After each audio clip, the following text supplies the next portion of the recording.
The following is brought to you by the Social Suplex Podcast Network. This is All Things Elite.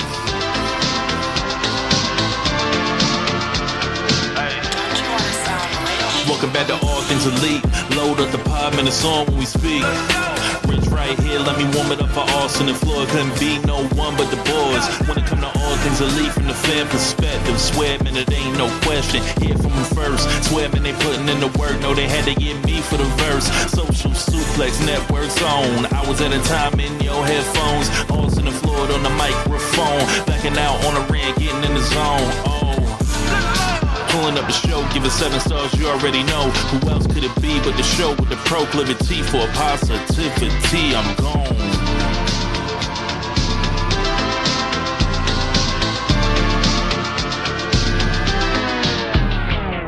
Hello, everybody. Welcome to the 302nd episode of Social Suplex's podcast about AEW with a proclivity for positivity. Welcome to All Things Elite. My name is Austin Somewhat. I am the host of this lovely show. Joining with me, as always, is my good buddy and friend, Mr. Floyd Johnson Jr. My man, how is you doing? Dude, crazy. I'm good. Crazy week. Last time we talked was Thanksgiving.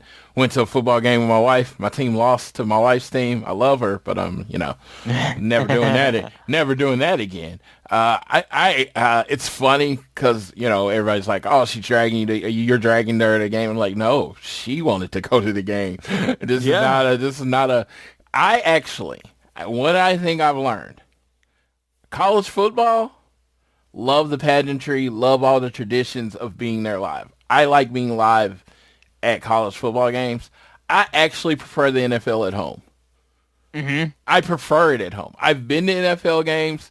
I prefer it at home. I prefer being at home with the commentary, all that stuff, my wings. Sometimes I'm on the phone with a friend. Sometimes I'm not. Just watching the game. And, because guess what? I realized something that everybody always knew, that a lot of fans watching football don't know football. Like the rules of football, what a penalty is, situational football. They don't know any of that. And it's just when you're in the crowd and these people are wearing the same colors as you and they're really, really dumb about the sport. It's like, okay. And yeah, because me, I'm not going to say I am not a football know-it-all. I know more than the average fan, just because at one point I wanted to be a coach. I was reading books, watching games, like really studying film, trying to get it. And, the human error of coaching, of reffing and all that stuff. I know a little bit more than that other person. Like on a scale of 1 to 10, the average person's probably 1 to 3. I'm somewhere like between a 4 and a 6 as far as football knowledge. I'm not saying I'm the brightest person in the world. I don't know half as much as a grad assistant on a college team. Come on. I'm not saying I'm some kind of football genius. I hope people are understanding, but I do know more than the average viewer.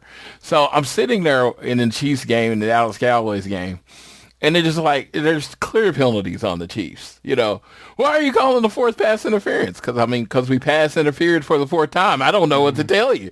We keep breaking the rules. They're going to call the penalties.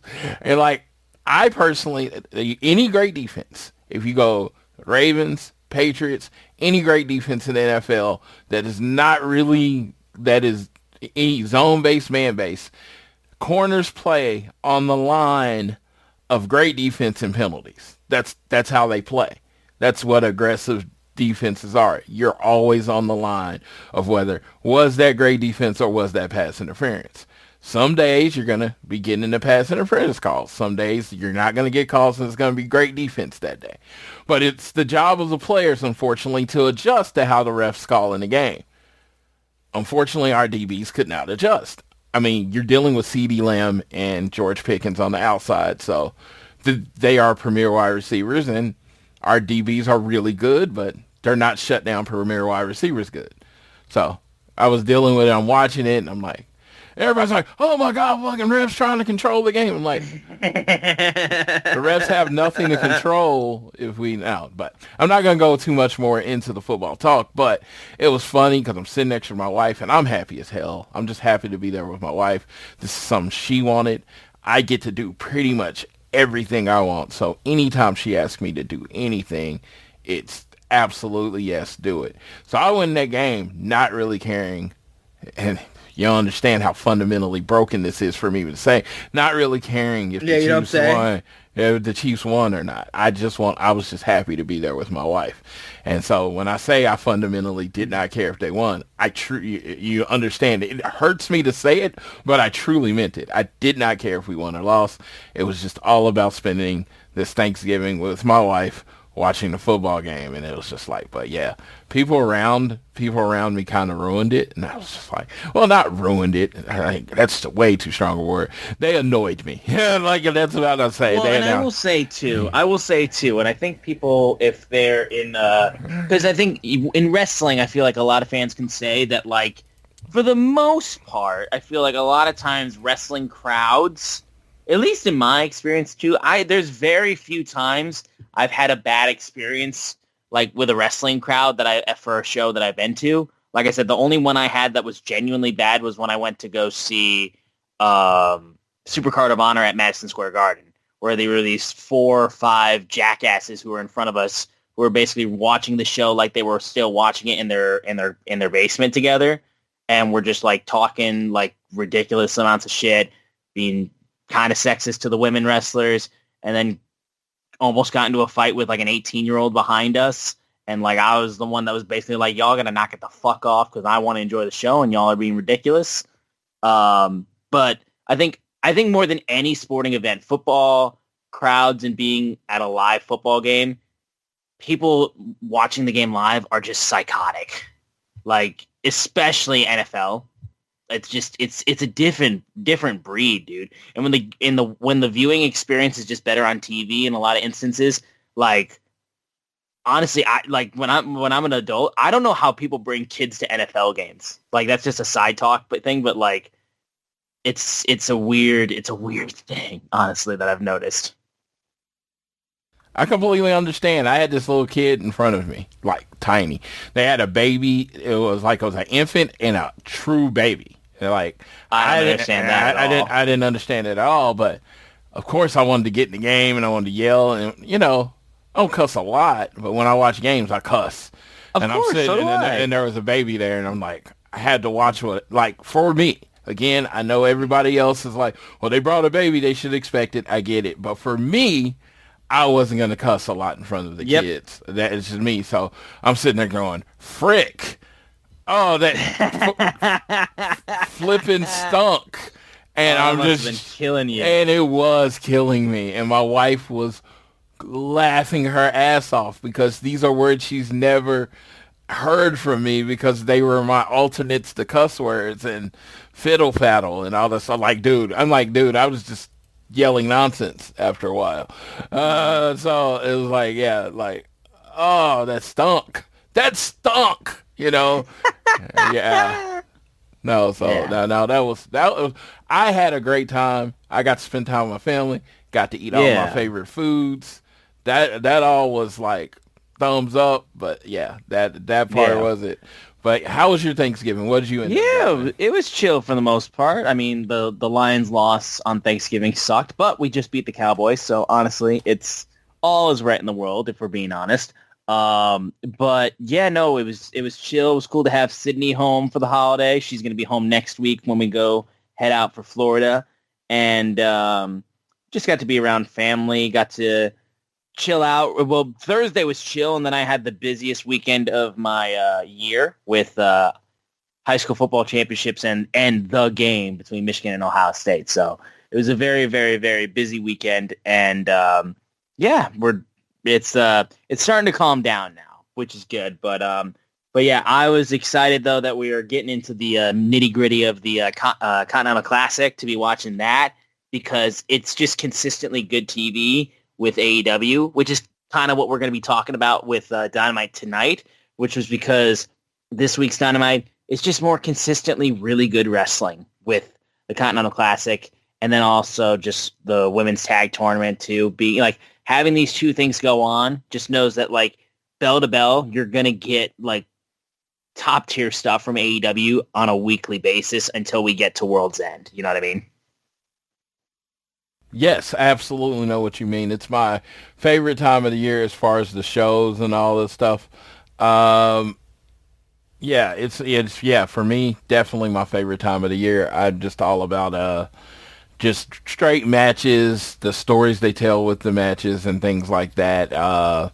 It's been a good showing so far. I am going to say every Saturday, starting this Saturday, I'm on the @AT Elite Pod Twitter.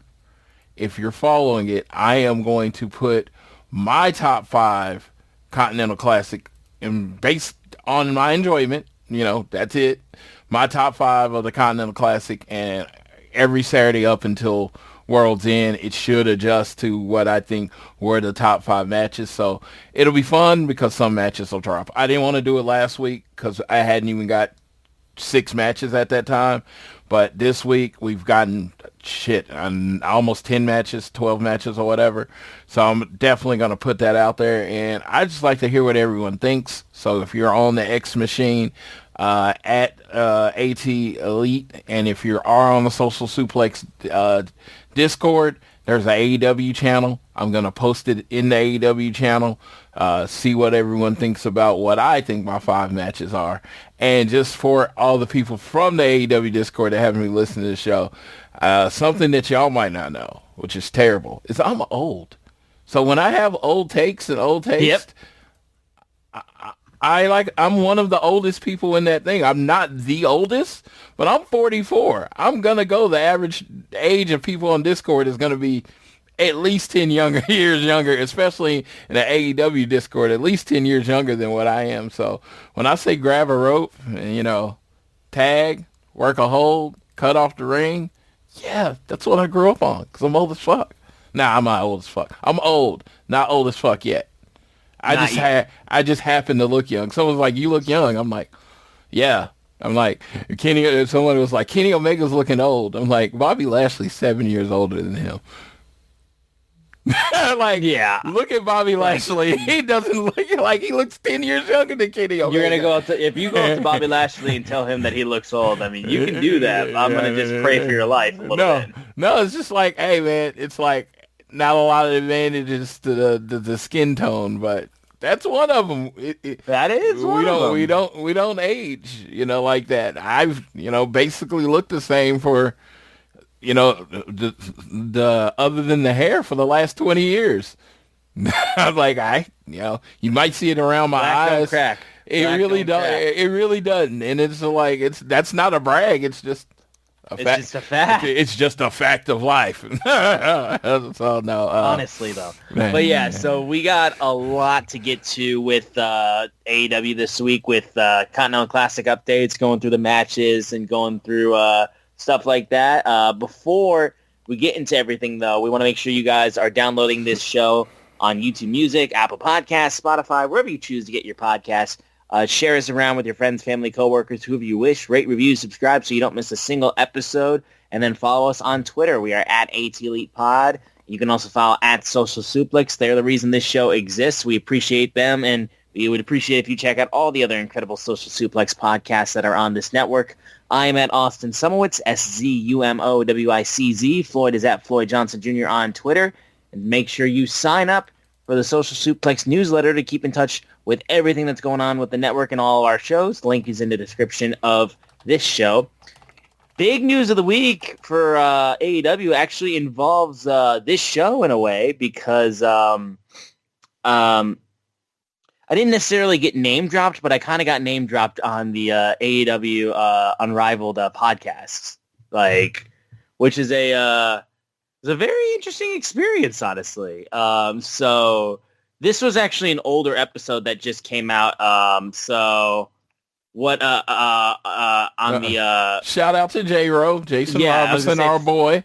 Yep. Yeah, he messaged me on the Twitter machine, and I had to message Austin. So Austin, give him the story. What happened? Because actually, I think we actually talked about this on the show before, but it's kind of cool that you kind of got a cosign. You didn't kind of get a cosign. Yeah, you absolutely got a cosign. You got a just the smallest bit. Yeah. So AEW has their unrestricted podcast they do, which is sponsored by Upper Deck.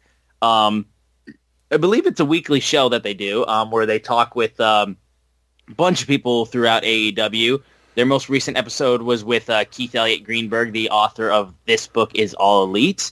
Definitely give it a listen. It's ran by lovely Aubrey Edwards. And then, of course, we got our boy as well from former Fightful, Will Washington as well.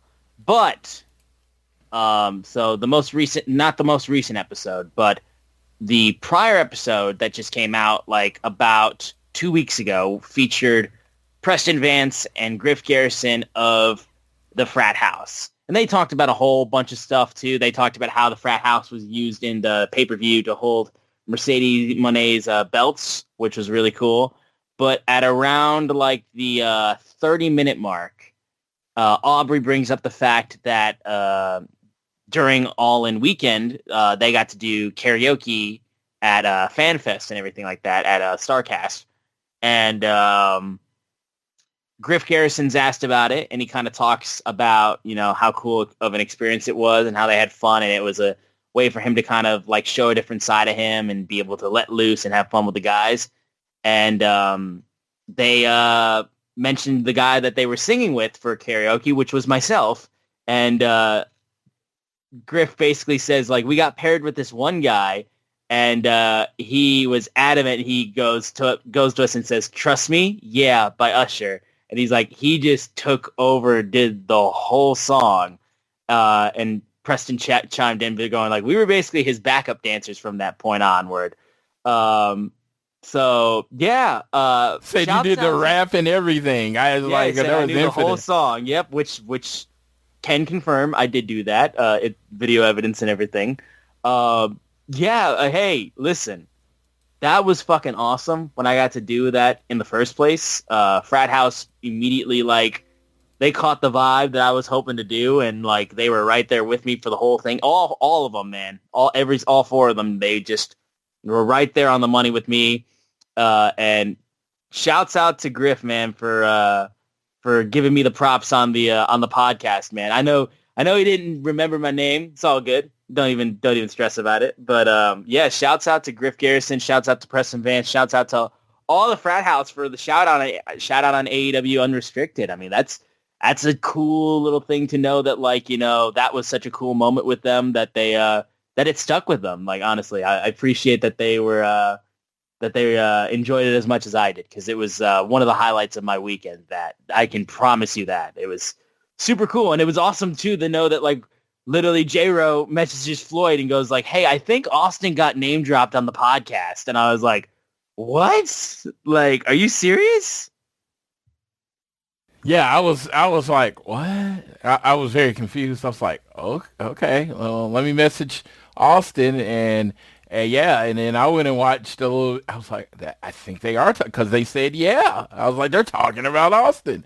Will Washington said it was cool, and I guess he was there too, and yeah. I was gonna say, I thought I saw him around there during that time period. I can't remember exactly. I know he didn't sing, because he was just out and about. But I mean, dude, like, the combination of, like, me getting name dropped, because I got name dropped on this pod, which was awesome. Not technically name dropped, but you know what I mean. Shout it out. But shout it out, basically, yeah. But then also, too, I mean, like, the day after the karaoke night, dude, I was on Ring of Honor's Instagram stories. Like, that was nutty, too, the morning after. Like, just seeing that pop up on my feed, be like, oh, hey, there's me with the Frat House on Ring of Honor's official Instagram story. Yes, and that is, yeah, I am, I was taken aback. I've always known, I mean, y'all hear me talk about all the time how talented Austin is, but it was kind of like, it was cool to get us to shout out, because I'm like, hey, look at all your other AEW podcasts, pick one. No, they're not getting shouted out on there. All not on an official AEW podcast. Official AEW podcast. Yes, like official AEW podcast. no, that's just All Things Elite. That's just Austin from All Things Elite. The talent of All Things Elite, because I cannot sing nor dance. If I was standing there, I had a mic in my hand, moving my hand up and down like those older rappers. Yeah, because I'm a hype man. That I mean, like, just say the last line that you said. But hey, Yep. If you are listening to the show and you are in India or Denmark, what's up?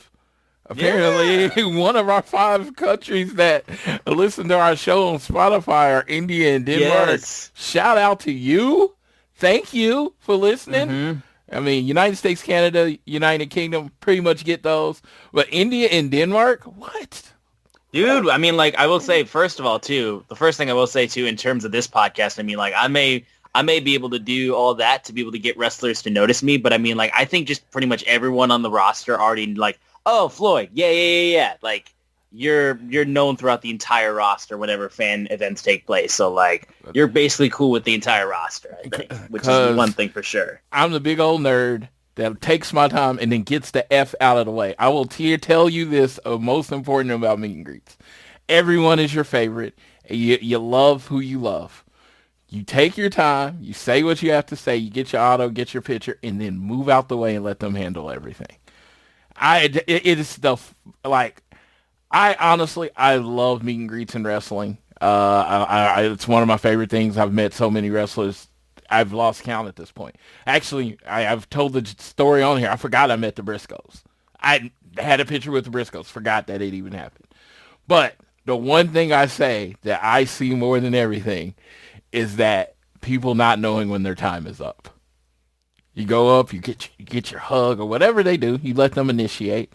You get your autograph, you get your picture, you thank them, you tell them what you have to do. Then you move along. Sometimes I even feel like I'm rushing myself through because the people behind me have to wait. But I just like, it's all like, it's not even pet peeve. It's just, I think if more people are cognizant of time, they get their feelings hurt less, because what happens is, and what I've seen and witnessed a lot, is them still trying to have the conversation, and then they get rushed along and they feel like, oh, that was rude. It really wasn't rude. There was a nice casual end of the conversation and you went past it. It happens. I know. Life happens. I used to do it. Yeah. No, for sure. But no, I'm just throwing that out there. But I have been fortunate to go around. Tiffany, dude, I know she doesn't listen to the show. A shout out to my girl Tiffany. She just had a birthday.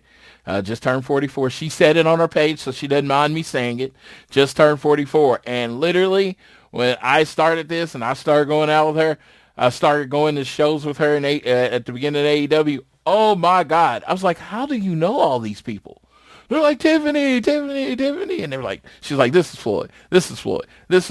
And I literally think, not even literally think, I know that was the foundation of me knowing everybody at AEW was her introducing. And it's like, so I always have to give my friend shout outs. But Tiffany was like, she was the plug as far as introducing me to people. So, yeah. Yeah, and again, too, Floyd mentioned it already, too, because Spotify Wrapped just happened. This will be the last thing we touch on before we get into the actual AEW stuff. Yeah, our Spotify Wrapped numbers came out. Dude, the numbers were awesome, honestly, from what you sent over to me in terms of our increase in viewership just from this past year alone. So, you sent me the numbers. It's pretty dang cool. It was even crazier to me because we don't push Spotify on the show at all. We talk about YouTube and Apple Music, and we post Spotify every once in a while, but we don't really, we don't push it. That's what I was saying. It's just kind of like, we'll say it, but we don't like, hey, go to Spotify. I will now. I will definitely make sure when I'm sending out the link, the Spotify link is in there also, but it wasn't something I ever did before. So it is cool that people have found us. I am hoping people like the energy of the show, we try to be like 80% positive. You know what I mean? It's like, we're going to give you the truth. That's always the proclivity for positivity, man. Yeah, but we're always going to look to go to the positive side of things. So if you found the show, and we appreciate you, because we don't do a lot of videos or Patreons or anything like that. So the fact that people are finding this show, shout out to Social Suplex, got to shout out to Godfather Jeremy, got to shout out the Social Suplex newsletter.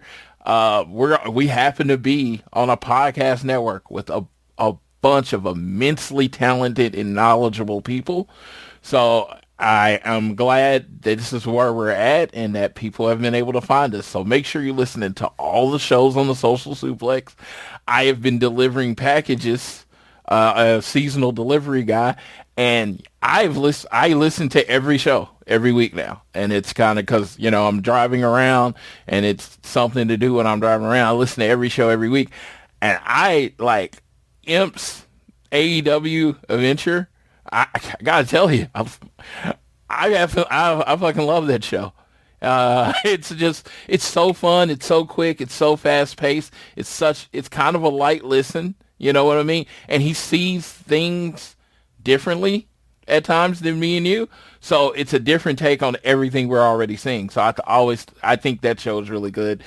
And then of course, One Nation Radio, my favorite podcast, Keeping It Strong Style, my favorite New Japan podcast. I try to give all y'all the shout outs because it's we have some of the most knowledgeable people as far as wrestling ever. Ours is a little more the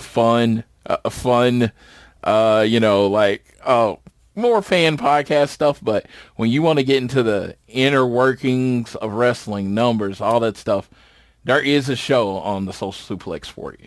And make sure you're on the Discord, which again, the best wrestling community out there. Like I said, a lot of people, a lot of different opinions. Some people are nice about their, and then some people are less than nice. Yeah. But no, I know. I like I said, I always, when I went in there, Discord was new to me. Not like I work in IT, so it's not like I'm adverse to technology, but the group chat situation, this is, for me, I haven't been in anything like this since the AOL chat room days. And that ages me probably right there. It's AOL wasn't even a thing when you were born, was it? No, it was still a thing when I was born. Yeah, no, but the AOL chat rooms and stuff like that, by the time you got on the internet, people weren't in AIM chat rooms anymore. So when I talk about that stuff, it's like this, and it's just having this group thing, and you make a point, and then 11 people are telling you why you're wrong. You're like, wasn't ready for that. Usually you are wrong on second thought, but it's at first it takes you aback. So no, I love the community that we happen to be a part of, and thank you for all of us. If you listen on Spotify, you listen on Apple, you listen on YouTube Music. I use Podcast Republic. If you listen to whatever way you consume all things Elite, thank you. We appreciate you wholeheartedly. Because we do this every week. We try to be as consistent as possible. But sometimes you don't know if you're just talking to a wall, just so it's good. It's good to see the numbers.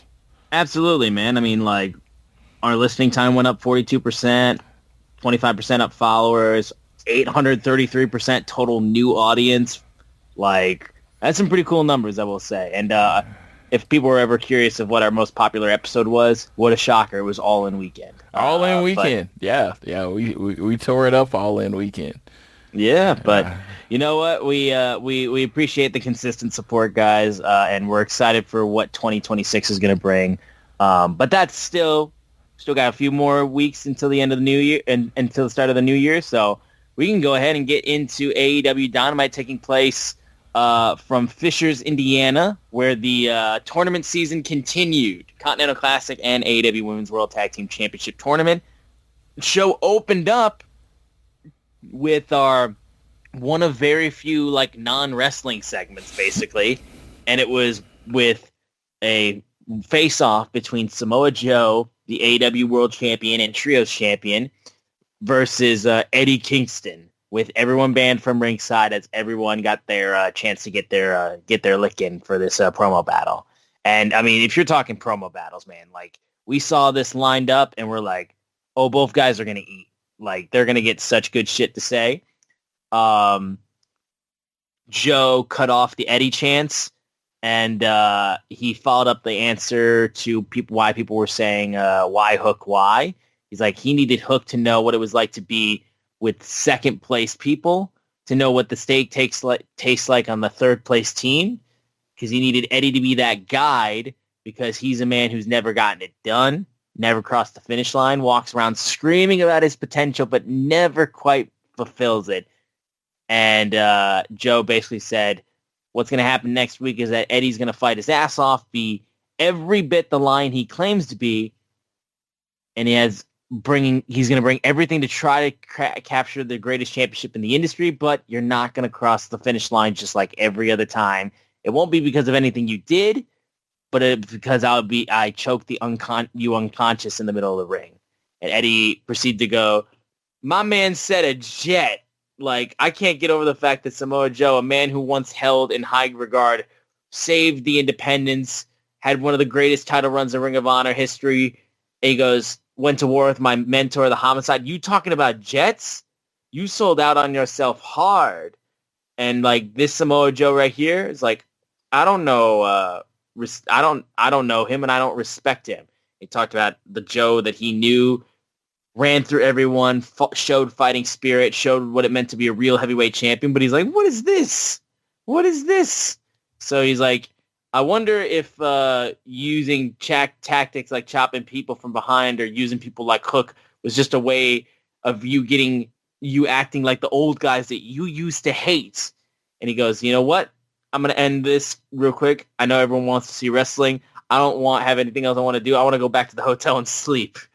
And he goes, Joe, if you don't bring that Ring of Honor World Champion, the submission machine, the man that made me want to battle and keep going, if you don't bring that Samoa Joe that beat up my mentor for years, I will eat you alive on the 10th. Flips the mic, heads the other way. I mean, there you go. Like, two guys that just know how to cut promos. It's just fun to watch two guys that are so good on the stick, just trade barbs with each other. And I love Eddie showing, like, you know, he never mentioned anything about the championship for the most part. The main thing he said was that he was just going to beat the living shit out of him. And, like, I like that too, because I know no one has faith in Eddie to actually win this thing. But I like Eddie just trying to really, like, show how far he's willing to go and everything like that. And Joe, I love his attitude, the way he carries himself. Joe as champion just always is so convincing. You know what I mean?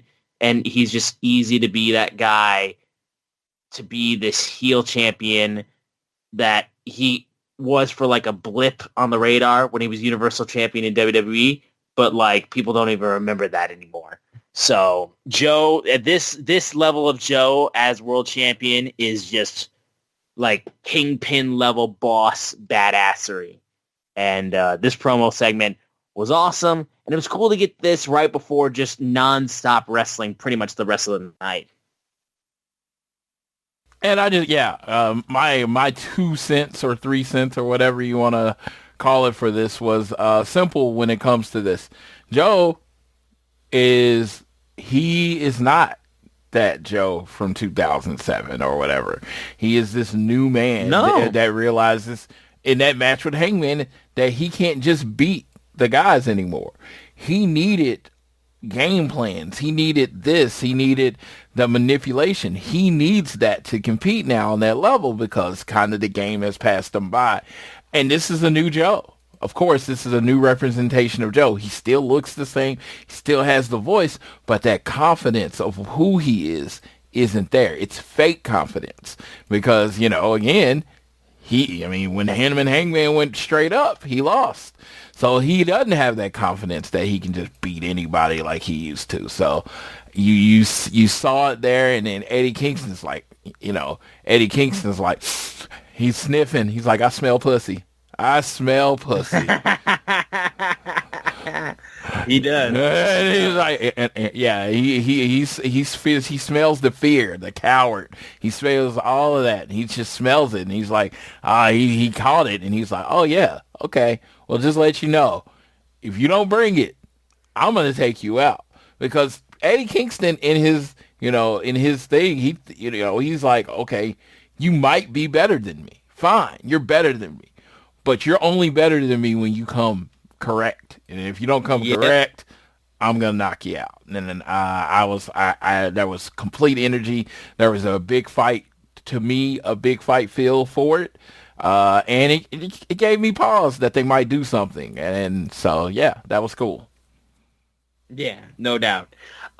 We had a quick little promo segment backstage with the Ops, with Hook sending a message to the Dark Order and Hangman, and said, you know what, Hook, Samoa Joe took care of business tonight, just like he will at Winter is Coming. And then Powerhouse Hobbs promised that he's going to spread some holiday cheer because everyone wants a shot at the Trios titles. And on a special Ring of Honor, they were so impressed with the Dark Order. So if the Ops lose to the Dark Order, they're going to get a shot at the Trios titles. And Hook let Hangman know basically that because those are real good friends of his, you're going to have a good time with them tonight. They're going to have a good time with them tonight because it's going to be light work for the Ops. We go right into the Gold League match to open up the Continental Classic for second week of Dynamite. The Rainmaker, Kazuchika Okada versus Pac. Two guys with 3 points on the one guy with 3 points, one guy with 0 points going into the match. And this was a physical, really enjoyable match. I especially love too how there's a point early on where Pac's running the ropes and Okada's just like, nah, and just rolls out of the ring. It's like, I don't want to deal with this no more. There was a lot of like Pac really trying to go for high risk moves, and then Okada just capitalizing on it as well. And also just being able to showcase the strength of Pac as well. There was a point where he's got him in the corner. He boots him in the face, and then Pac throws him, gets thrown into the corner, but slides out, and then proceeds to just German him right on his neck, and then showing off the fact that he can just do so many vicious German suplexes to Okada. The Super Brainbuster from the top looked wild. Like, the way that Okada sold it real quick was really, really cool. And then he tries to get the Brutalizer on Okada, but a quick reversal from Okada gets him to get the pinfall, just to steal a win over Pac to get Okada his first 3 points of the tournament. So he is now tied up with Pac in that sense after losing to Kyle Fletcher in week 1. So a big 3 points for Okada. He was chasing that one. And basically, like, again, he was kind of just like waiting in bait for most of the match, looking for Pac to make the first aggression and then trying to capitalize on it throughout most of the match. And that led into the finish, it felt like, for that. Okay. I love this match. I thought it was excellent. I came through this match, and I've come over the last couple months as Pac has been back to just be like a pro Pac guy. This is probably the highest I've been on Pac his whole career. I'm talking Adrian Neville, all that stuff, just the look, how he's working, everything. And it's just like, when's the last time Pac had a bad match? He doesn't. Now, I will throw this out here for Tony Khan. You have that beautiful product over there called ROH. You know, we'll be watching ROH Final Battle this week. And, of course, Roosh couldn't make it, and you went with a survival of the fittest match, which was great. Great.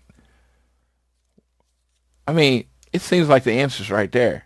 Give me Pac and Bandito. Bro. You've never presented such a clear answer to a problem that we need. And it's just, I need a match in my life. Like, there's the answer right there. I'm like ROH, you know, it's over in the world. I keep up with ROH. I don't watch it every week, unfortunately, but it's like, I know they're like, ROH is about, as far as I always presented it from the first time I was about wrestling, was about bangers. That's what ROH is about. Dude, you got Bandito. a lot of people's vote for Wrestler of the Year this year, and you like, oh, let's do the Survival of the Fittest match, which is a great match. It's probably going to draw and be amazing. But, dude, it seems like it's really easy. Bandito against another awesome wrestler at every pay-per-view, at every show. You got Final Battle, you got Death Before Dishonor, you got Supercar. Just give him some money. You gave him Takeshita this year. Takeshita at Supercard. It was a banger. It's like, this man, like, and then you got Pac, who's as hot as anything. Throw him in there at Final Battle. Let them wrestle. Shit, let them do an hour time limit draw, and then finish it again at another time. I don't care. It's just like, I was watching this match, and I was like, you know who Pac would wrestle well with? You know what match would be a banger? Him and Bandito. I don't know why it popped in my head. I wasn't even thinking like that, but I was just like, yeah, you want a ROH, nice ROH feud matches. Give me Pac and Bandito. Listen, you could get a best of 7 series out of those guys, I swear. I don't need credit. My credit will come from the shows being on and the matches being bangers. I won't even say I told you so. Just do it. Just do it. And I just say it feels like AEW is this amazing company, and the reason I love it is that they can do matches like that every week if they want to. It's like there is not a dearth of matchups that you can do. You got Pac here. You got Bandito there. Do it. I know he's in the Continental Classic. Do it anyway. Do it anyway. Just do it anyway. And like Claudio, so shout out Claudio winning the CML title. Okay. And I mean this, I don't think there's ever been a person that a title looks better on than Claudio Castagnoli. Yeah. I'm like, that dude, when he wears the title, you know how they say the man makes the title will make the man? Claudio, he makes the title. He made that title look more important just by wearing it. It's kind of amazing. I mean, dude, well, you also, too, remember when, like, he would throw on the suit and then have a belt over his shoulder, too? Dude, I mean, like, Claudio just, like, has the look of championships and stuff like that. Dude, like, it's like, I've always heard, like, if I was designing a wrestler from head to toe in WWE, they always said he'd look like Randy Orton. I mean, hey, Randy Orton has an amazing look, but I'm designing a wrestler from head to toe. He's looking like Claudio Castagnoli. Oh my God, yeah. Like, that's who he's looking like. I'm like, I'm putting the money. I'm backing up the Bing Struck behind you because you look like you. So I'm like, I've never seen a person stand next to Claudio and look better than him. They can look as good. It's kind of hard to do. They can look as good, just not look better. So I'm sitting over here gushing over the Death Riders. Let's move on. Yeah, but I will say too, like this match between Pac and Okada definitely didn't reach Dynasty levels, like their match at Dynasty, but I didn't expect it to either. You know, you got 20 minutes. You're kind of telling with the story. You're kind of telling the story, and I think you feel like you're throwing it through a few people. Okada doesn't like Takeshita because he's threatened by Takeshita, that Takeshita might be better than him, right? And he keeps reminding you that he's the best tournament wrestler in the world because Takeshita just won the G1, and he feels that in his neck. So he has this match with Pac, this amazing person. He barely pulls it out, and he's like, I'm the best tournament wrestler in the world again. It's just like, are you? Do you think you are? Or are you telling yourself that? So in this match, it was like, the story was that he's not like just dominant, because the first time he beat Pac, I think he might have nutshotted him and then just rainmakered him and the match was over. Now he had to struggle, a roll up to win. This is not the same Okada that started with AEW. Maybe the gap between him and the other wrestlers is shrinking a little bit. Just a little bit, maybe. Just a little bit. We'll go ahead and move into our next match. We had a quick little moment where Mark Briscoe issued a challenge for Winners Coming Collision, talking about when he faced off against Daniel Garcia last year on 2 occasions, once in the CC, once in Collision for Garcia's TNT Championship. They were 1-1, and that was when Briscoe realized he was the real deal. and then said things have changed though over a year, and Briscoe is the reigning defending TNT champion. He doesn't have the same opinion of Garcia. He's worried he's falling into the Death Rider's death spiral, and then basically asked Garcia why he backed down on Collision when Briscoe answered his shot for a shot at the TNT championship. He's like, is this John Moxleyism? Briscoe basically said, I'm not ducking anyone. I went to TK, made the match for the TNT title official, and they're going to do it in Cardiff, Wales for Winter is Coming. So it's going to be an international ass whooping. So that's an exciting match to get for Winter is Coming. And then a couple like other things real quick too regarding Ricochet. We had Ricochet doing a promo with the GOA, taking a camera crew, basically saying Ricochet demanded. Ricochet's been so in demand since he become the national champion. Promoters are hitting him up to save their companies, and he's gone viral. All these things. He's like, I'm performing some charity work when I defend the national championship for the first time against Dalton Castle. He's like, first time an AEW title has been defended on Ring of Honor. But he says Ricochet's going to stay in Columbus for another night. I don't know why you would do that. Ohio's a shit show. And then he's going to go back to GalaxyCon for Collision to do more charity work and give someone else a shot. He says the demand is in more demand than ever. And then basically says when you're in demand, you can make demands. And when you don't follow demands, you get put down. So, again, the cool thing with the national championship or the national title for AEW is that it gets defended on other shows. And also it gives Ricochet a belt to hold. You know what I'm saying? So, but I'm hoping again, it's still just a weird thing that exists. Yeah, I'm fine with it. Stick to your plan. Stick to what it is. Stick to it.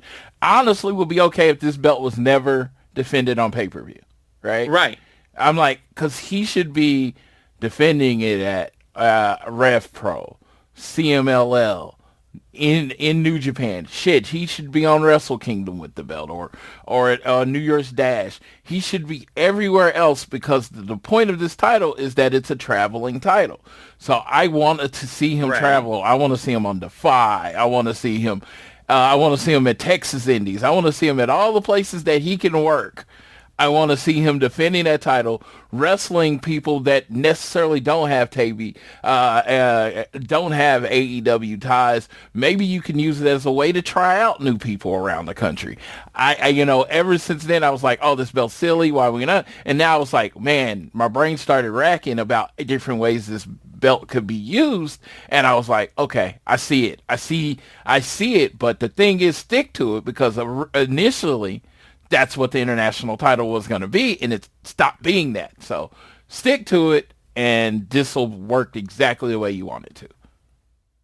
Yeah, I think that's a fair statement to make about it. They announced basically Orange Cassidy versus Roderick Strong is going to take place on Collision on Saturday, and talking about this match where the entire conglomeration's there, and in the Blue League, Orange Cassidy is going to be facing Roderick Strong on Saturday. Briscoe was like, we haven't started off the Continental Classic with an abundance of success. That's why it's a good thing the word of the day is retribution. Somebody's got to win. OC tried to high-five Strong. He shut it down, though, and said he's not in the conglomeration, and he's going to beat Orange Cassidy's ass and win it all. And Cassidy was like, Briscoe, give him the conglomeration rules. And Briscoe said, Orange had an idea. No chops? And he's like, you're an idiot. I'm going to break your back. I love just OC just being like, hey, you know that thing you do really well? What if you just agreed not to do it? Just gentleman's honor. I don't know if it was their last match against each other, but you remember Orange Cassidy's amazing international title run was ended by who? Roderick Strong. It's ended by Roderick Strong. Yep, he broke his back, and he says he's going to do it again. Personally, maybe they'll play it up on the show Collision or whatever. They'll play it up on there. But yeah, I want that pointed out that Roderick Strong has a winning record against Orange Cassidy. Now, I have problems with small details. They may have wrestled like 20 times this thing. I don't remember, but I do remember being in the building for Roderick Strong just backbreaking Orange Cassidy over and over and over again and just beating him. I was so shocked because Orange Cassidy was so pushed and he just lost. There was no cheating. Roderick Strong was just better. So I would love for them to bring that up in commentary. Yeah. If they didn't already, they might have. I might have missed it. Yeah. So we then unfortunately got updates on Darby Allin, who, according to AEW, he was hospitalized after his match with Kevin Knight in the first round of the Continental Classic. Really, really tough stuff. Now, according to AEW, basically said he was taken to the hospital for a precautionary measure. He wasn't cleared to travel or compete on Dynamite. And Excalibur said they hope to have an update this Saturday on Collision. Hopefully he's okay. The picture they tweeted out looked concerning. He was in a neck brace. He was all tubed up and everything like that. So I hope he's okay. And the move basically that is considered to be the move that hurt Darby was the coast to coast from Kevin Knight, where Darby's kind of hanging in a tree of woe, and then he gets drop kicked on the coast to coast, and that is what seems to have been the injured point of the match. So hoping Darby's okay, hoping he's not having to drop out of the CC. That would be a tough spot. So we're going to apparently hear words on Collision on Saturday. I don't know. Work, real, I don't know on this situation, but I will say this. If this is a work, this is my wrestling. This is the wrestling I grew up in. People spending nights in hospitals and we're like really selling injuries and oh God, this is my shit. I hope he's not like yeah, you hope it's a work, yes. I don't want to know either way, honestly, because I'm like in the he's hurt right now, and it's like, oh, he's going to have this tremendous comeback, you know what I mean? So that's where I want to live. That's where I want to live, but if that's not, where we're going, if he's actually hurt, then of course I want him to have a speedy recovery, but my spidey senses are tingling that this might be, just a part of the show, which, again, that doesn't matter. He's hurt. Just focus on that part. Yeah, exactly. It's like, we're not gonna freak out too much about it. Like we'll hopefully we get a good update on Collision to figure out what's going on. But we then had the another Gold League match between the Protostar Kyle Fletcher and Kevin Knight. Going into this match, Kevin Knight had the win over Darby Allin going into this one. And Kyle Fletcher had his win over Kazuchika Okada from round one. So both men had 3. One would jump up to 6 with the win in this match. So there is a lot to determine who was going to be leading the way in the Gold League. And here we fucking go. Like, this match slapped. This match slapped so goddamn hard, like it wasn't even funny. Fletcher being able to just kind of like show off his speed against a guy who can match him in the speed department as well. And dude, the moment where Kevin Knight is looking like he's going to get powerbombed into the apron, but he just proceeds to jump up and clothesline Kyle Fletcher by jumping off of the apron was sick. And then he springboards from the ring to the outside and clotheslines him across the throat, which was sick. There was a great moment where Kyle Fletcher really changed things up when he just speared him, like lawn darted him into the second turnbuckle. But then a nasty looking DDT, like hanging DDT on the apron, had Kevin Knight kind of regain momentum. He went for the nonstop flight coast to coast on Kyle Fletcher. Again, the move's sick. It's just a sick move. But didn't end up being able to finish things off. Fletcher was able to hit a Liger bomb. Kevin Knight still sticking into it and everything like that. But eventually when Kevin Knight got up to try to do a move, he got kicked straight in the mouth. Running boot in the corner, brainbuster. Kyle Fletcher gets the win. And then Speedball Mike Bailey was trying to help Kevin Knight come out of the ring. We'll get to the segment afterwards. But the match so far, I think it's pretty fair to say this might have been the match of the tournament thus far. I think that's a pretty easy statement to say. And it's awesome for Kevin Knight, too. Like, 2 matches in, he's already put on a really good showing in the CC. He's one of those guys I'm glad that got the nod to be in this tournament. Yeah, they better be careful with this guy.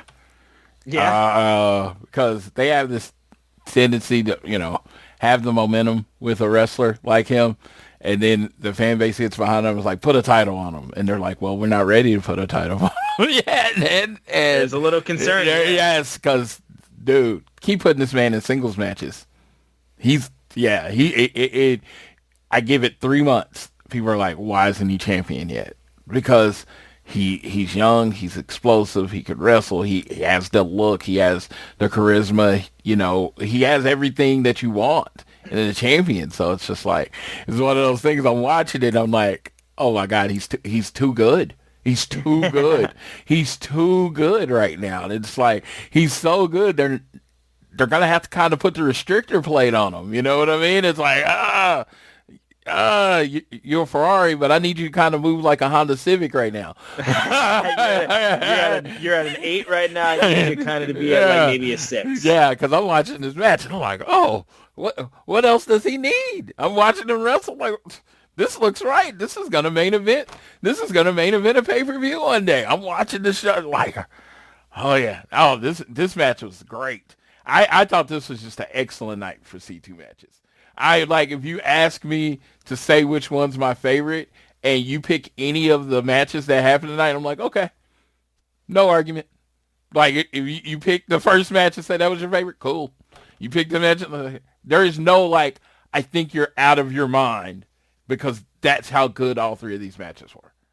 Oh, yeah. No doubt about it. But after the match, Don Callis comes out. He has a microphone, and he wants to talk about the Young Bucks. But first, he was going to let everyone hear from the greatest wrestler ever, Kyle Fletcher.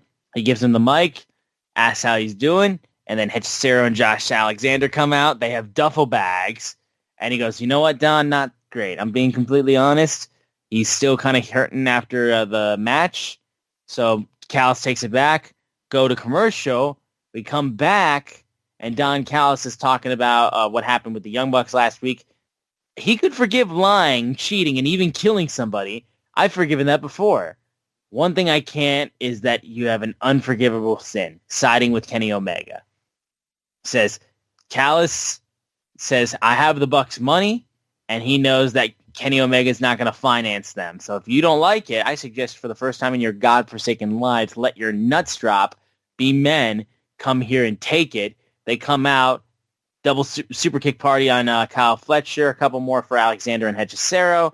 They take out at Fletcher with the BTE trigger. They grab a money bag from Alexander. Okada comes in, Rainmaker. Nick tries to get Okada, but then he gets caught by Alexander, who from behind. Cal's family jumps the Bucks.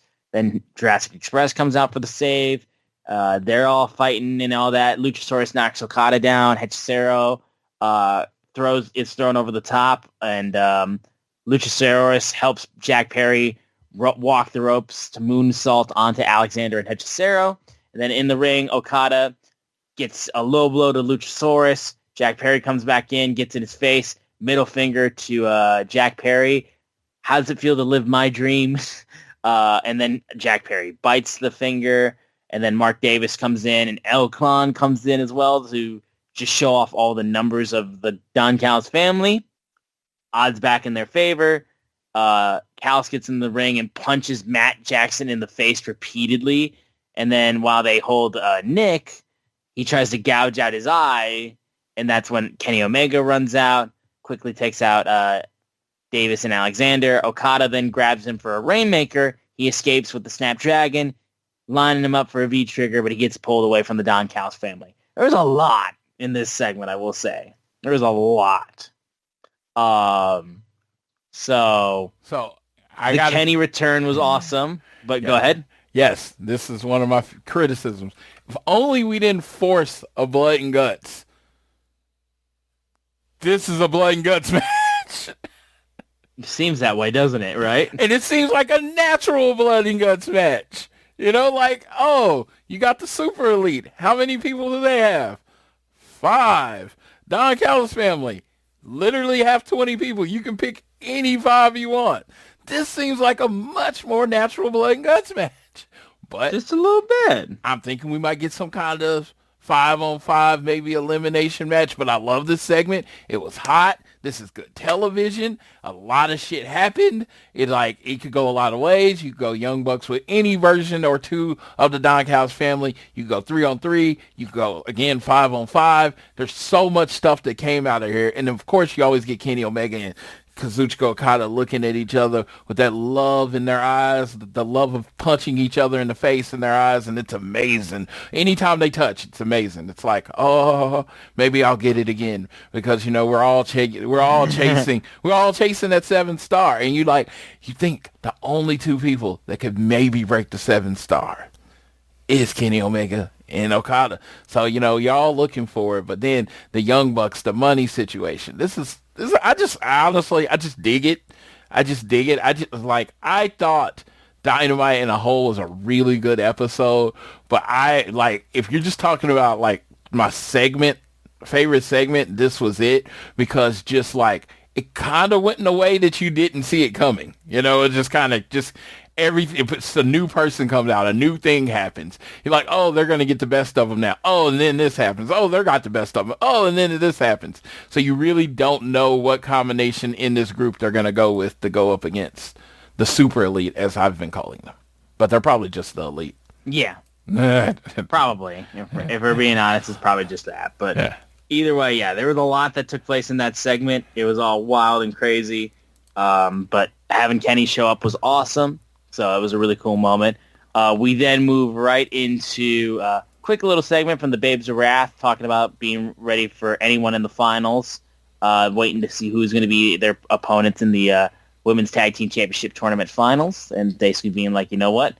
We're ready for whoever is standing in our way so we can become the first ever Women's Tag Team Champions. And then speaking of Women's Tag Team Championships, it's the semifinal between Timeless Love Bombs, Toni Storm and Mina Shirakawa versus the Mega Problems, Mega Sis, Megan Bayne, and Marina Shafir in a hardcore holiday death match.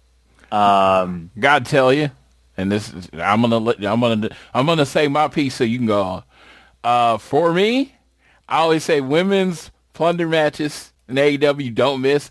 I felt like this one missed. It was okay. I was just like, and it was funny. All I said in the chat was not for me. And somebody was like, I will say, the one thing that annoyed me a little bit was there was one point where Timeless Toni Storm has a champagne bottle. She's going to smack it over Marina Shafir's head. And the camera basically missed the explosion of the glass. Like, you couldn't even really see it too well because Tony's head was in the way. Like, because she walks in front of the camera and hits Marina with it. I need better camera work there for a spot like that. The candy cane covered in barbed wire was a bit silly, I thought. Like, just a little bit. Because also, like, she's got it over, Mina's got it over Megan Bayne's mouth. And, like, it felt like, you know, you're holding on to that. Like, you know, there's barbed wire where you're grabbing it. Why is it not hurting your hand? Like, I'm just trying to make it logically, you know. There should be a spot that's not covered in barbed wire that you can grab so you can pull. You know what I mean? Like, to me, that was just one of those small things where I was just like, you know, I was like a little bit like, that spot kind of sticks out for me. I do love Marina Shafir's, I don't know, whatever the 619 move is where she grabs her opponent by the neck on the ropes and then proceeds to slam their heads into the apron is a fucking sick move. I don't know what it's called, but whenever she does that move, it's fucking badass. Yes. And Megan throwing Mina over the top rope onto Tony was a cool spot as well. The spot, I will say, with Megan Bayne with the, Marina Shafir with the frying pan, I thought was a bit silly. Just a little bit. The Storm Zero through the table was solid. Mina did a good dive to the outside. Storm Zero onto Marina Shafir, just on top of it. Looked cool. And then, of course, we go crazy over the top because Santa Claus shows up. Nope, you're wrong. It's Luther. And he flips off Marina Shafir while dressed up as Santa Claus. If kids thought that was Santa, they got a very, very weird awakening of their feelings on Santa. Also, the fact that the middle finger came with a bow on Luther's hand, I thought that was funny as hell. And the fact that the gift that she used was the shoe wrapped up in wrapping paper to get the win on Marina Shafir was a cool moment. But yeah, it was just an okay plunder match for the most part. It's wild that we're going to have babyface versus babyface for the Women's Tag Team Championship.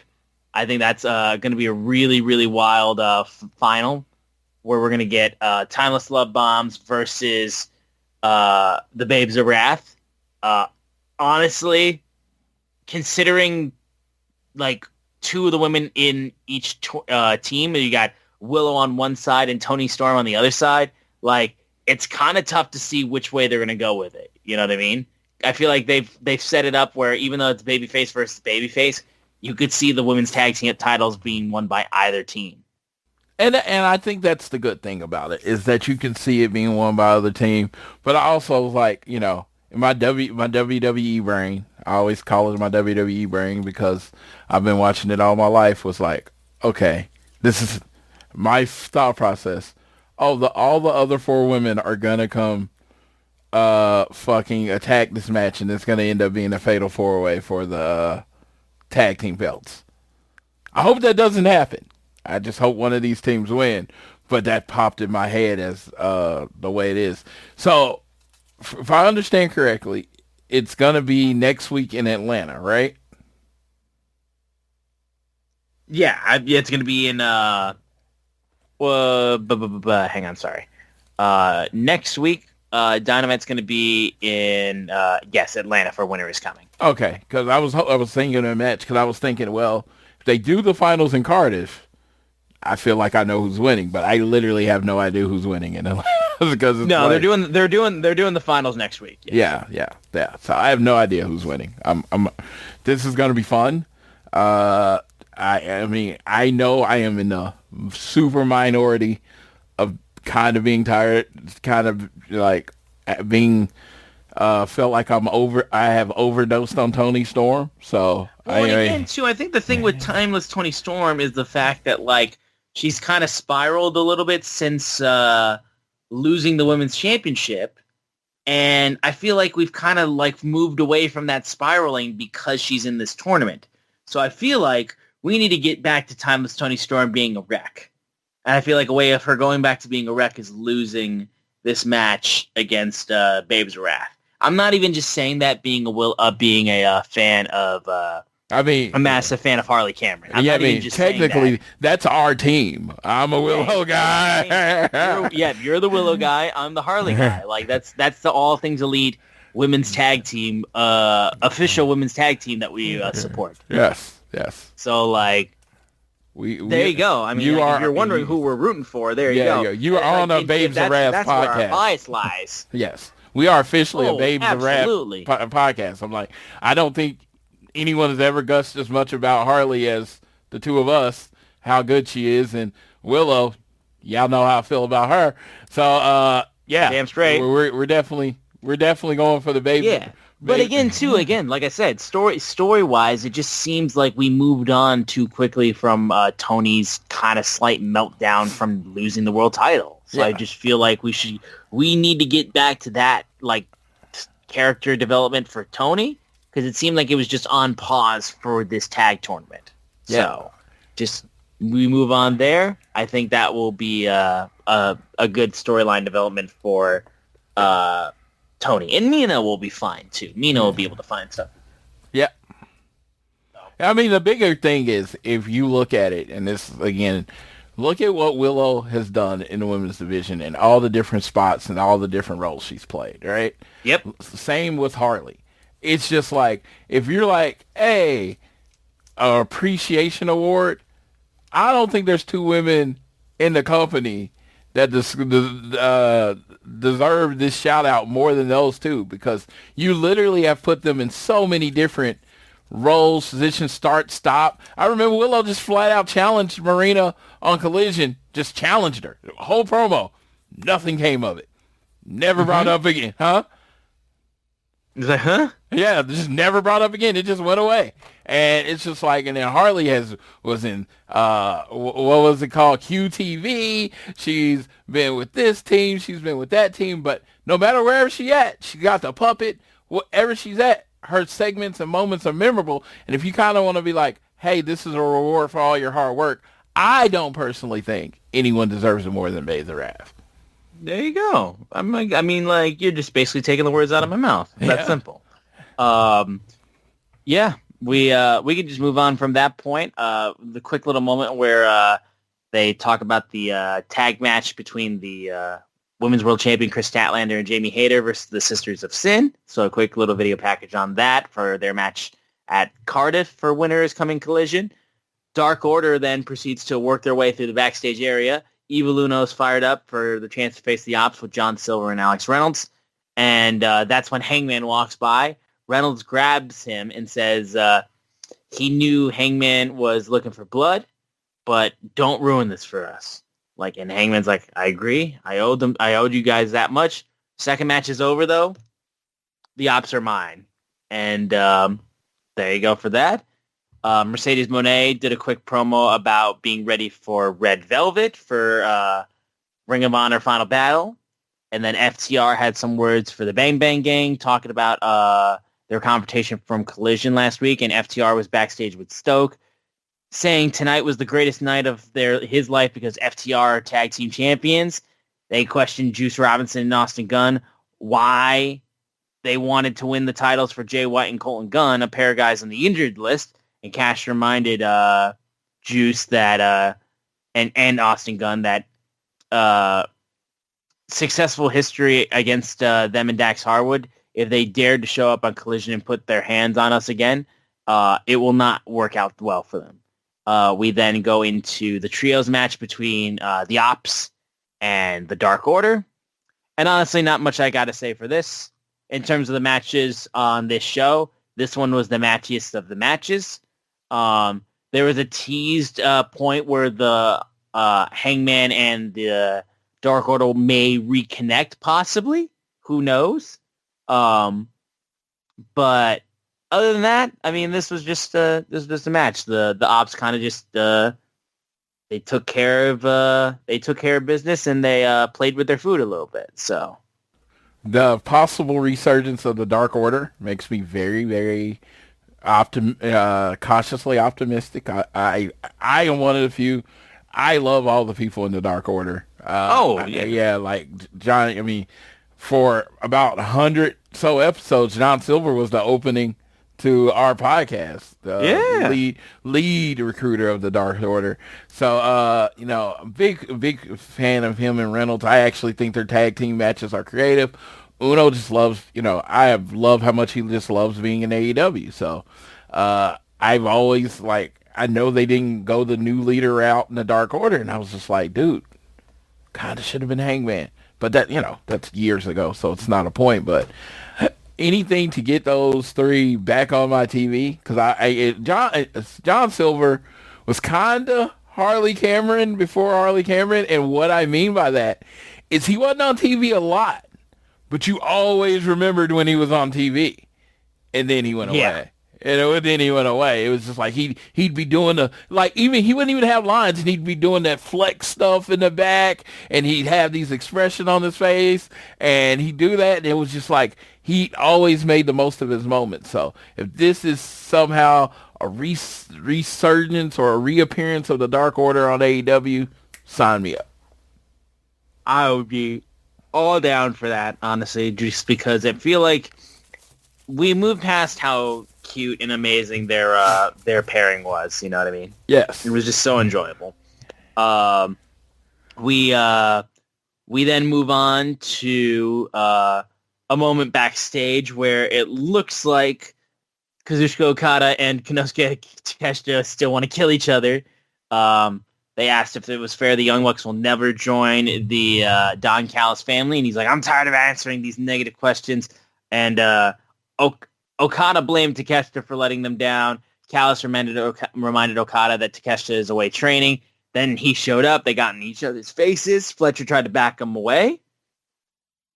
Then Callis was like, with these three studs, I know the CC will come back to the family. And he's like, if that's so confident, why don't we have Okada in both legs of the United Championship instead of putting up both legs of them and referring to also the International Championship? And Callis was like, it's simple. Those two came together for the Unified Championship. Paquette still was like, you didn't answer the question. So he's like, I don't make dumb bets, is his response in regard. It's like, family sitting pretty in the Continental Classic with all three of us already on board. So chance still of the face-off is continuing to be teased between Okada and Takeshita. So I mean, and I want to say Don was very creative in how he explained this, because it was very creative to explain something stupid. Once you unify a title, it's unified. There's a new title. The other two don't exist anymore. It's the unified title. You know, yes. that means they come together. You don't generally break up unified titles. I agree. So this is like, so this whole thing, they'd be like, well, it's confusing because you're stupid. No, it's confusing because it's fucking confusing. Yes. Like, I just want to make it clear. If you're out there and you're listening and watching the show and you're like, it's confusing, and you're like, maybe I just don't understand. Maybe I don't know about wrestling. You're talking to two people with 60 years of watching wrestling between the two of us. We're telling you, it's fucking confusing. Yeah, no, I still do not understand the fact of them only having the Continental Championship be up for this whole thing. It doesn't make any sense after you've unified the belts. Like, I don't understand. Yeah. Like, I will probably never understand that, and I've just kind of resolved myself to not even, like, dig deep into it. I settled that problem basically in week one, just being like, throw it out of your head, Austin, just enjoy the wrestling. Yeah, because if I focus too much on that and how much I don't like how the unified champion is having his unified championship broken up, possibly if he loses this thing, I just don't want to deal with it. I just can't think about it. It'll drive me mad. Yeah, don't forget to go buy the unified title on Shop AEW, because I believe it won't matter in a few weeks. Yeah. Like a month. God knows if they even keep it up there for long enough. Yeah, no, but you know, and I'm not trying to advertise, but they do actually got a pretty good deal where they had a pretty good deal. I don't even know if it's still going, where if you bought the unified title, you got half off of a different title. Yeah. I was like, that was pretty good. I don't need two titles personally. But if you look at the belt, it's got the Kenny Omega doing the One Wing Angel and then the Rainmaker on it. Pretty dope title. I don't know. It is. I'm not trying to sell you a $800 belt. I'm not. I'm just saying, if you were thinking about getting a belt, it'd be a pretty awesome belt to get. It would be. And we go to the main event of the show after there was a quick little call out from Hangman for the Ops. But then we go to the main event. Claudio Castagnoli versus Jon Moxley in the Blue League. Death Rider versus Death Rider. There was a report from the crowd real quick. Yeah. When Mox was coming through that gave insight, basically saying Moxley told her earlier that he wasn't going to give ground to Claudio. And then we saw Claudio's highlights of winning the CMLL World Championship over Gran Guerrero over the weekend, which is cool that they actually showed that, honestly. Like, honestly, a really cool thing, just being able to acknowledge that that's what Claudio did over the weekend. And a lot of excitement going into this match, I will say. Dude, like, for me, this was my Continental Classic match of the night. I just thought it was just very physical, and it definitely felt like an old school match. And I'm not necessarily like, oh, it has to be old school to be good. But when you got two men like this, and I want to let y'all know, this was the place to chant bald. Literally, there was no hair in that whole ring. Yeah, they were too busy focusing on the actual match, though. No, that's great. That's what I definitely prefer. But no, I looked at the match and there was a spot where all three of them were standing next to you. I was like, not a hair on their head. Not a hair on anybody that was standing in the ring. But dude, if you like physical, no nonsense, you hate super kicks, you hate was Spanish flies and the flipping pile driver, Canadian destroyer. You hate all that shit. This is a match for you. This was a fucking fight. This would have worked in a blood sport. It didn't. I mean, good Lord. That dude was, Mox was bleeding like what, a minute and 2 minutes in? Dude, yeah, this was violent. Yeah, it was, it was pretty dang violent. I mean, like, there was one point where just Claudio just, like, double stomped onto Moxley's chest. Almost looked like he nearly fell over as well. Both guys were just trading physical punches in the match. Moxley raking the back of Claudio as well.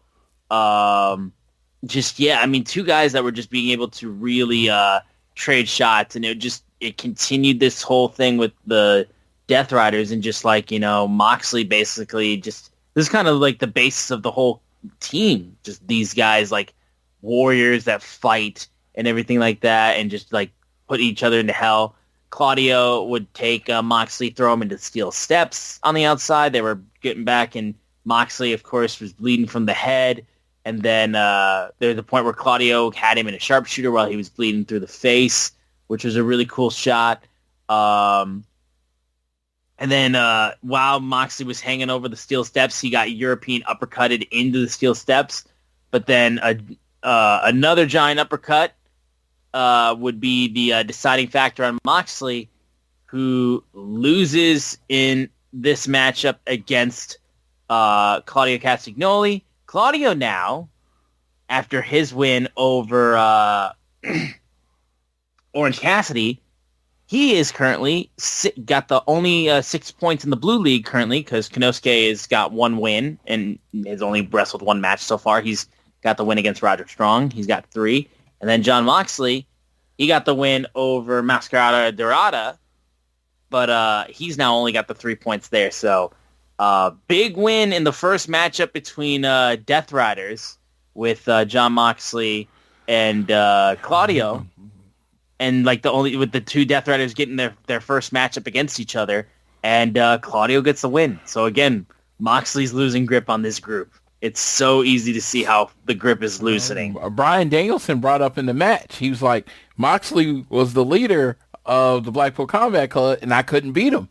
And he's like, now Claudio beat Moxley, and they're in the same group. And I was just like, yeah. Dude, something's gone wrong. Something has gone very, very wrong, dude. Yeah. So you want to give Claudio the ball. I want to see if he could run with it. You know what I mean? So I would love that, dude. I would love that, because I've always been so huge on Claudio, man. I've always thought he should be a bigger star than what he was, and I fell into the thing that he might not be charismatic enough. But I think I might have just been drinking the Kool-Aid, out there. No, for sure. Yeah. But that was AEW Dynamite from this week. Real quickly, I'm just going to touch on Collision first before we get into the Final Battle match card. I wanted to read this tweet. Read this message from the group. Okay. So at Matthew Toronto, I told him I was going to use it. There's way too many moving parts right now. The C2, the diamond ring with the title shot, MJF's contract, Eddie with the title shot, so we can build Swerve, or we can't build Swerve or Hangman yet. And the women's tag team tournament is still going on. Plus Mercedes is somehow in ROH and Joe is world champion. What happened in the last 3 weeks? And I wanted to answer to this for my boy Matthew. Go ahead. It's almost like they're running a TV show, and they needed it to be more entertaining. That's what's happened in the last 3 weeks. The world title picture's cool. You got the C2 picture. You have no idea who's going to win the tag belts. You're setting up before you even have your match at your match in Atlanta or your match at World's End, if you do a single title match, you're building up your next challenger. This is what we were yelling. Start looking towards the future. They're building up their next world title challenger, and we don't even know who the world champion's going to be at. That is called interesting television. There was not one part of AEW Dynamite last night that didn't mean something going forward. That is called a great TV show. Yeah, I mean, like, we're talking about, like, and especially in a time period as well, too, where, like, the structure of Dynamite, for the most part, like, is pretty easy, because, like, it's just tournaments right now for your matches, so you need interesting stuff taking place in terms of, like, the actual stories and the actual, like, things happening around the company. And things are moving, pieces are moving into place, and we're seeing things, kind of seeds being planted and everything like that. So, like, you need that stuff to take place when most of the matches are just tournament matches. I truly believe, and I'm not going to say in the 6 years, but in a while, this is the most interesting the world title picture has been in a while in AEW. Pretty fair. It's a pretty fair statement to make, honestly. Because they did the thing where they just took the title off Hangman that we didn't see coming. We don't know how long this Joe title reign is going to last. I haven't heard any rumors about it or anything, so you don't know. So, fuck, he could lose to Eddie Kingston. I'm not saying he is. I'm not even saying it's likely, but he could. Then he could go to World's End against somebody and lose to someone there. Whoever wins they could be making someone new with the Dynamite Diamond to beat Samoa Joe. You have no idea what's going on. And to me, in my humble opinion, that's when wrestling's best. Like, when there is, for lack of a better term, talking to Sam, chaos. AEW's kind of chaotic right now. And to me, when it's chaotic, that's when you don't know what's coming on. Now, I'm just going to use this example, not to throw it in. It's like, I'm watching WWE, and I literally know everything that's going to happen. And not because I'm on Fightful or because everything in their shit makes so much sense. Like, it's so direct that it's like, okay, this person's going to beat this person. This person's going to beat this person. And you're just kind of waiting on it to happen. In AEW, I have no idea what's going on right now. I have no idea where they're going. So guess what I'm looking forward to? I was looking forward to Wednesday night at 7 Central. I'm looking forward to Collision on Saturday because I don't know what's going on. You're just along for the ride, man. Yeah, and I just I don't know. Like I said, I know wrestling fans, we're in the weeds. This is a lot of us. I'm not going to say this all of us. If you say this is not you, then it's not you. But we get so caught up in being the smartest guy in the room and all that stuff and knowing what's coming next and all that stuff. We forget that it's a weekly TV show that you should be just enjoying. Now, if you don't enjoy it, hey, you have the right not to enjoy it. But when you're like, well, this doesn't, and why aren't they take your super geek wrestling hat off for a second. I know you're sicko. I'm all about the sickos. Take your sicko hat off and just watch it like a TV show and say, I think you will find that it's a really good TV show right now. It's super, super enjoyable, I will say. I've enjoyed a lot of what I've watched. Yeah. But we can now move into our current Gold League standings right now. So in the Gold League, obviously, we've had the more matches right now. The only guys that have wrestled one match are Speedball Mike Bailey and Darby Allin, and both of those guys have 0 points right now. In the 3-point category, we have 3 wrestlers with 3 points. We have Pac, Kevin Knight, and Kazuchika Okada. Leading the way, who is 2-0 right now in the Gold League, is Kyle Fletcher, with a 2-0 record. We then move over to the Blue League. Obviously, we're waiting for a lot of the matches to take place on Saturday's Collision to determine how the Blue League will shape out. Everybody except for 2 wrestlers have only 1 match so far, and those guys just wrestled on Dynamite, and that's Claudio and Jon Moxley. So Claudio takes first place with the win over Jon Moxley. Both guys were 1-1, 1-0 going into this. Claudio is now 2-0 with 6 points. Jon Moxley is 1-1 with 3 points. Konosuke Takeshita is 1-0 with 3 points, and then everyone else, Mascara Dorada, Orange Cassidy, and Roderick Strong, all of them are still searching for their first points, and a lot of them have a chance of getting their first points with Orange Cassidy and Roderick Strong, 2 guys with 0 points, looking for their first 3. Then Jon Moxley faces Konosuke Takeshita, looking to hand Takeshita his first loss of the tournament. Both guys with 3 points looking to keep their place in the standings. And then Claudio Castagnoli, the leader of the Blue League, will face Mascara Dorada. Claudio's third match in the tournament already for the Blue League, and Dorada's second. So I think they'll be using that as a possible thing to be like, hey, you know, how's this going to shape out? Because Claudio's already wrestled 3 matches in the tournament. This is only Mascara's second. But right now, that's where the standings sit right now for both the Blue League and the Gold League. So, Floyd, like, kind of looking at the table right now, like, is there any thoughts you have right now with where we stand? So, basically, I've been that Konosuke Takeshita's winning the Blue League, but I was kind of, thrown up in the air on who my second place guy is, and it's just like Claudio has Konosuke left, Roderick Strong, and Dorada. I could see him at 12. I could see him being in that second place run. That's what I see. And like, who could Dorada beat? I'm really but I'm on the Blue League, Gold League side, dude. Kyle Fletcher has Pac, Darby Allin, and Speedball that left. Which one of those is not going to be a banger? That's kind of crazy. Yeah, it is pretty nuts. Yeah, so it's like that's who he has left, and I'm like, oh, okay, let's go. But the league is looking good, and you get Jon Moxley and Konosuke Takeshita Saturday on Collision, and that's, that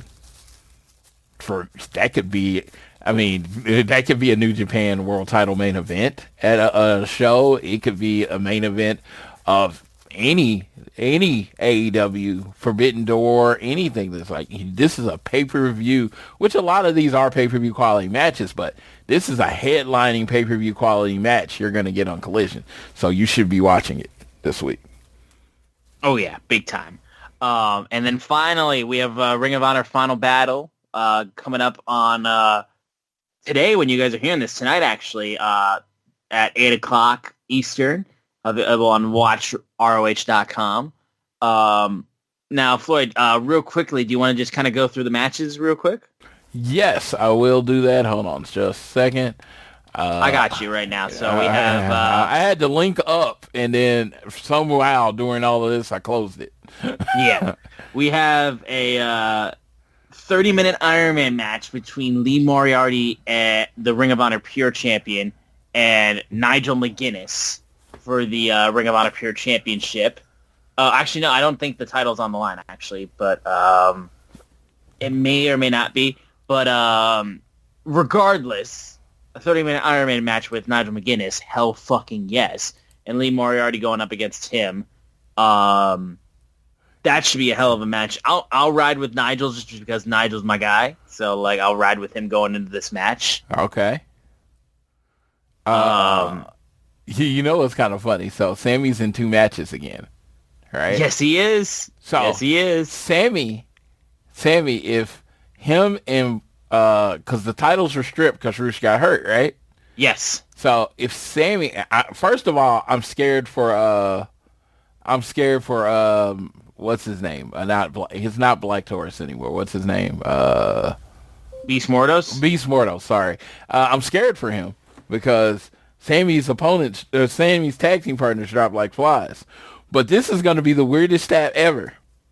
Sammy Guevara, if he wins this match against Adam Priest and Billington, he could be a 3-time ROH Tag Team Champion without ever losing his title.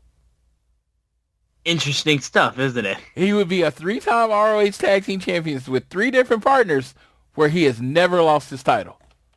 Every time it's just been stripped. It's been stripped. So he's like, Sammy Guevara is the forever champion right along with Athena. So no, I thought that was... So I mean, at that point, LFI's got to just reclaim their belts at this point, man. Yeah, so I was just like, that was cool. But the survival of the fittest match, okay? Yes. So Sammy Guevara and Beast Mortals go from being tag team partners to being competitors in the survival of the fittest match.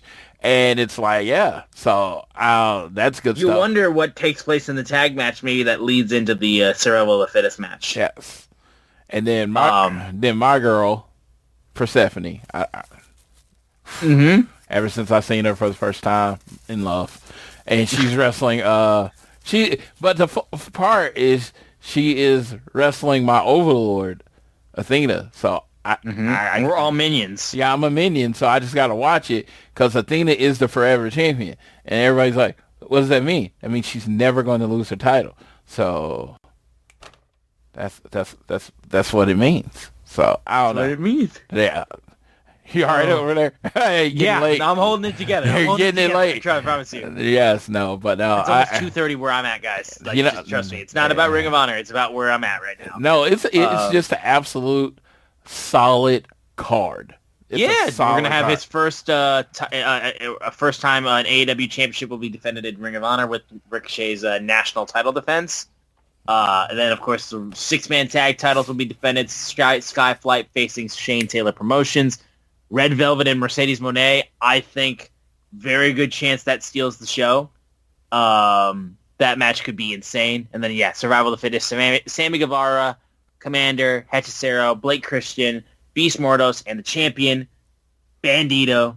Finally, Ring of Honor Women's World Championship, Persephone and Athena. So, card looks stacked. So, guys, support this show. It's going to be a fun time of wrestling. I'm sure that everyone's going to be able to enjoy some really good stuff in this show.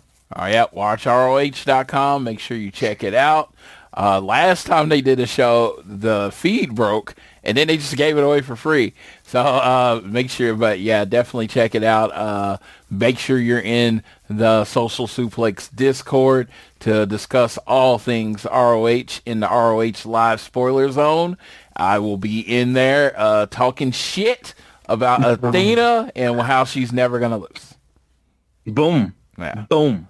But, there's only one piece of news before we got to touch on before we get out of here. So. Oh, yes.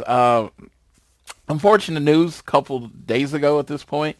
CM Punk and AJ Lee's dog, Larry, passed away. CM Punk at the last show wore a jacket that said Larry's dad and took an extra special moment for it. The reason I bring it up, I know neither one are with AEW. I love Larry. I love dogs. I actually have the Larry the Dog Ringer shirt, and it's hanging. Me too. Hanging up. And so I'll be literally when I'm watching ROH, I'll be wearing that shirt tomorrow. And R.I.P. Larry. I truly, until I got Winston, I did not understand, and I can't say understand or accept the relationship people have with their dogs. And ever since I got my dog, and I just couldn't imagine anything happening to him. Anytime anything passes, I'm just like, no, And Larry's with it since he was a very small dog. I've actually met Larry. I think we both met Larry in person, and it's good. I don't know if I did, actually. Yeah, he was at one of the signings I was at, and he was just there looking cute as it can be. And, shout out to their family. Sorry for their loss. I know I am not shy about my feelings for CM Punk, but don't wish anything bad on someone's pets, no matter what you are. And like I said, very much love that dog, and I just thought it was so cute, and it seemed to bring them a lot of joy. So that was basically their kid. That was their kid, was Larry, and they rescued him and everything like that. And I always appreciate, especially with dogs, I feel like more so than anything. I'm a cat owner at the moment right now, but especially with dogs, I feel like the lesser breeds always get looked away with, and just kind of are the types of dogs that just are constantly just sitting in shelters that don't get claimed or don't get rescued by owners or stuff like that. But Punk saw Larry and was immediately like, yes, this little mutt. And he loved that dog. It was so clear how much he loved that dog from every appearance he made with them. And yeah, like outside of just like people's feelings about Punk as a person, like we unfortunately lost our dog Rue this year, and it was absolutely heartbreaking. Whenever anybody loses an animal, whether it's a dog, whether it's a cat, whether it's whatever, like those animals are part of our lives, they're family, and it's truly heartbreaking stuff. When I watch back that clip that you mentioned of him with the jacket and just taking a moment with the Larry's dad jacket, like I was just broken up completely for them. And I really hope they're doing okay. Like I know it's tough times going through that. It feels like, you know, you look over to your side and you expect your little buddy to be there and he's not there. It's just like a real tough moment for them. So my best wishes goes out to Punk and AJ. Hope they're doing okay. And well wishes to Larry. We know he's in a better place, and we love Larry. We hope he's okay. And yeah, and again, this has got nothing to do with however people feel about them as people or wrestlers or anything like that. Just pets are amazing, and like taking care of them is the coolest thing in the world, and it's like such a fun experience and such a loving experience. But that moment you have to say goodbye, I mean, it will tear you apart. Like I promise you. Like there's very few things that are harder in this world. Yeah, I don't wish it on an enemy. So yeah, definitely I don't consider CM Punk by any means an enemy. So I don't wish it on him. So yeah, just R.I.P. Larry. Just wanted we wanted to hit up on that as we get out of here. Yeah, but getting out of here, though, guys, we're going into winter's coming. It's going to be an amazing week of AEW going into next week. The CC continues on. We get the finals of the Women's Tag Team Championship Tournament, so we're going to have our first ever Women's Tag Team Champions in AEW history. It's going to be an exciting week. So, guys, we really appreciate the support for the podcast. If you're enjoying keeping up with everything AEW, with all things Elite, continue to support the show. If you listen to us on YouTube Music, Apple Podcasts, Spotify, wherever you're listening to your podcasts on, thanks again for the support, and give us a share with your friends, family, coworkers, who you wish. Rate, review, subscribe, turn automatic downloads on. Find us on Twitter. We are at ATElitePod, at Social Suplex are the guys that make this show possible. Check out all the other shows they have on their network. I am at Austin Sumowitz, SZUMOWICZ. Floyd is at Floyd Johnson Jr. on Twitter. And finally, sign up for the Social Suplex newsletter. You can find the link to that in the very description of the episode that you are currently listening to.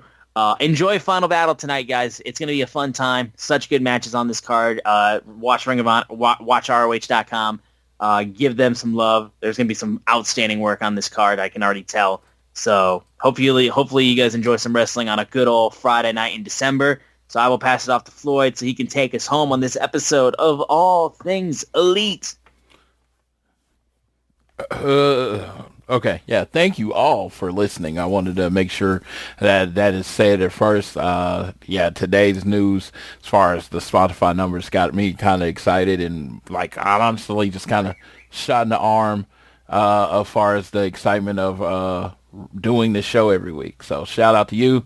It's Christmas season, winter, seasonal affective disorder is a real thing. Winter sadness and depression is a weird thing. So I just telling you, make sure you watch out for yourself, watch out for your friends and family. Make sure you're sending them a message, just checking on them, seeing how they're doing. When they say fine, make sure they really mean that they're fine, and just be there for them. Take them out for a cup of coffee, go to the movies, whatever. Just even if it's just getting on like a Zoom call or some shit, just so everybody doesn't feel alone this time of year. You know, like I said, the presents going around, the Christmas cheer. It's really great when you have people, but when you don't, it can seem like the worst thing in the world. But just know there's someone out there, someone cares for you, someone's out there for you, and we got your back. We love you as far as from the All Things Elite family. We don't know you, and we love you, and we just want you to take care of each other. Enjoy the season, enjoy the cold, go play in the snow if it's snowing in your area, and we will leave you how we always leave you. Whether it's home, work, or school, always do your best to be elite.